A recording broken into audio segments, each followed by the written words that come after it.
Welcome back to another edition of the Daily Dizzle. It's Thursday, July 14th, 2011. Tommy Dizzlemits here as always. We're getting a little bit of a late start and I'm exhausted, so let's just wrap this up as quick as we possibly can. Of course, the big news that I could care less about, Harry Potter finally comes to an end as of tomorrow. It's already been released around the world, and it's breaking all sorts of opening records in the countries where it's already debuted. In America, it's already sold $32 million worth of advance sale tickets, which is a new benchmark. It's currently setting its sights on breaking the midnight release record. That record is currently held by Twilight Eclipse with $30 million.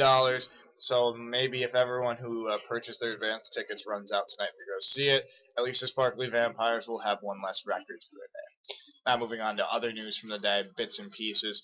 Anyone who's seen Home Alone knows Robert's Blossom. You won't know the name offhand, but you'll know him as the creepy neighbor that Kevin McAllister's scared of the whole time, that ultimately ends up being a good guy in the very end. Unfortunately, he's dead now. I'm not going to lie. The most surprising bit about that news was the fact that he was actually still alive, considering he was an old badass man. But even in 1990 when that movie came out, man, did he look old. In other upcoming movie news, The Amazing Spider-Man in 3D trailer will be making its way to cinemas soon, with Captain America coming out next week. Rumor is that it's going to be attached to some of the prints, maybe not all of them, but you can expect to see the Spider-Man trailer popping up soon. Hopefully it ends up, kind of washing the bad taste of Spider-Man 3 out of everyone's mouth. And to round out today's Daily Dizzle, while any NBA fans will be disappointed with the lockout looming, at least one of the stars of the game who just retired this year is going to be making his triumphant return to make sure that the games are less coherent sounding but more entertaining. Shaquille O'Neal has officially been signed to the TNT NBA coverage commentary team.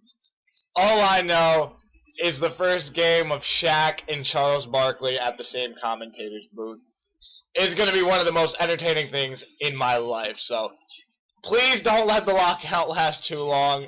I need to look forward to that. I need to be able to count down to a great moment in history like that. That'll do it for today's show, but thanks for joining us here as always. Be sure to check back tomorrow where we'll take a look at Harry Potter's midnight launch, let you know if it was able to shatter any records. We'll also take a look at the rest of the movies this weekend, let you know if Transformers stands a shot at holding up good with the fact that Harry Potter's cutting it into its 3D screen count. You also got Winnie the Pooh launching as counter-programming, and the R-rated comedies seem to be all by themselves, so maybe they'll hold up decently as well. But we'll have more analysis on all that tomorrow. For the Daily Dizzle, I'm Tommy Dizzlemits.